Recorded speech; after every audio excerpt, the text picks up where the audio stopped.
What's up, YouTube? This is Steve Poland. I had a couple requests to do a video to cover my drip system, so I thought I'd do that. I guess first thing I'll say is that this is still a work in progress, and you know, as everything in the aquarium hobby is, might tweak it probably several times in the future, but for now this is what I've done. And I guess I should also say this isn't necessarily for everyone. You know, it's going to depend on your setup, going to depend on your house, but I'll show you what I've got. So really the first thing, unfortunately my tank is not drilled, so I have an eShops PF1000 overflow box, and this overflow box really is meant for you know, a sump system. It's really overkill for a drip system like this. You know, I'm not running a whole lot of water through there every minute. But you know, I wanted to buy something that was a little bit future-proof. Not really even for this, but in case I do decide to run a sump at any point, I already have a box for it. I also liked it because this is this, you know, it has two, as you can see, two overflow tubes, or two, I guess, U-tubes. So the worst case, if one of them loses siphon, you know, at least I've got some redundancy there. You can see there's some air pockets at the top there. Honestly, that's just because the last time that I put these in and started the siphon, there was air there, and I really just didn't even bother to get it out of there. This flow rate is so small, so slow, really, that those bubbles don't even increase. I haven't had it lose siphon at all, so I'm not really too worried about it. But at some point, I may, you know, probably the next time that I set this back up after cleaning it, I'll probably get those bubbles out of there.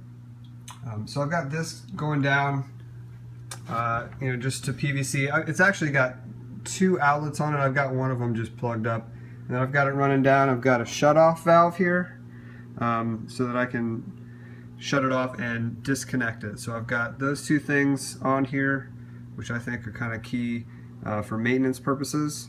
And then it just goes down to a hose barb fitting. Pardon my dirty wall here from moving a bunch of stands and stuff, but just goes down to a hose barb fitting, and then down to my wall here. So this really is the key for me. I already had this here. I didn't feel like cutting into my wall anymore.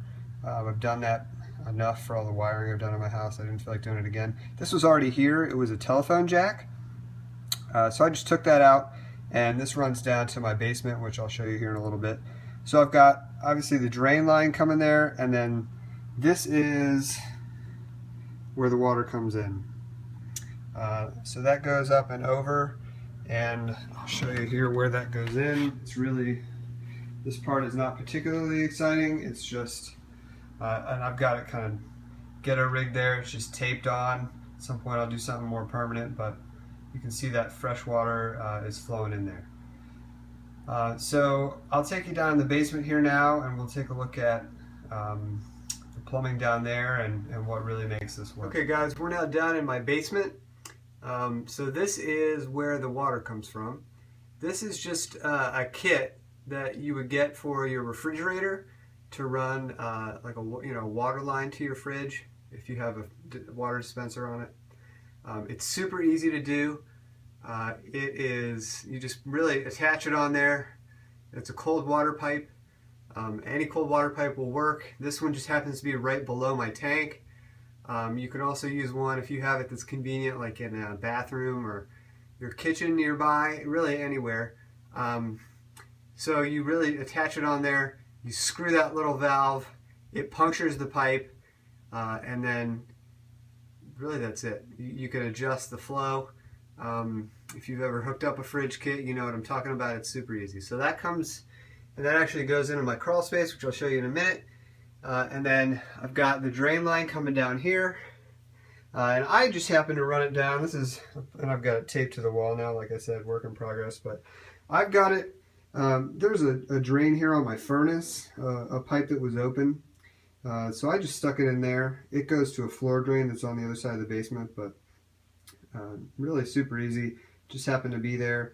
One thing I guess I should point out is that I'm getting a lot of what looks like mold in this pipe already, in this return line. more than I would have expected at this point, given the time that this has been set up. So, you know, that may be an issue, probably just because this flow rate is so slow and there's just too much time that it sits there with moisture and air. So, not really sure what I'm going to do about that long term. I may just periodically flush it out, see if that helps, but for now, this is how it looks. Okay, so kind of the last component of this, this is where both lines come down from upstairs and into the basement. The drain line runs over like I just showed you. The water source, and again, that's just that tubing came with the kit. But one thing you got to keep in mind with this, since it's going directly into your aquarium, and I'm sure you already know this, but if you have chlorine in your water supply or chloramine, you know, you have to mitigate that before it gets to your tank, or else obviously you're going to have problems. So here where I am, and you can check with your local municipal website, or you know, there's ways to find out. And you can, I really recommend that you test your water. I tested it, it did have chlorine in it for sure. You know, once you know what you've got, there are several different things that you can do. And all I did was I got a filter to run this through before it hits the tank. You can see that right here. It is pretty simple. Again, this really is made for a fridge. Could have maybe planned it a little better because the size of the tubing on this filter is not the same as the tubing for the fridge kit. So I did have to adapt it a little bit. And I have this thing sitting here in a tub just in case I had any leaks, but I've got it running through there, you know, from that pipe that we just saw, through the filter, and then upstairs. So really pretty straightforward. The whole thing, it's nice. I guess the one thing that I'll say is that I wouldn't use this as a method to completely eliminate water changes. You know, I haven't done that. I'm still doing periodic water changes at least a couple times a month. You know, big, at least 50% water changes. What this does, I'd say, is makes it so you can do it less frequently. Gives you better, you know, more stable water conditions in between water changes. I've definitely noticed an improvement in the clarity of my tank, and that also will depend on, when you do this drip system, how much water you're flowing through it. You know, I have it pretty conservative at the moment. You could really turn it up.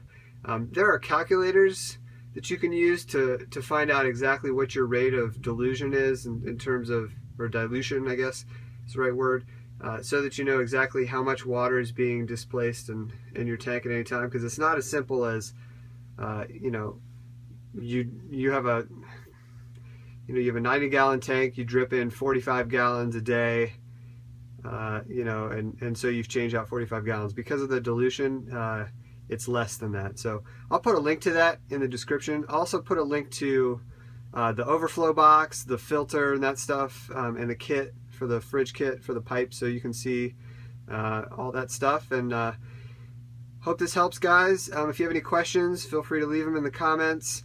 And if you like this, please feel free to share it and subscribe. Thanks, everybody.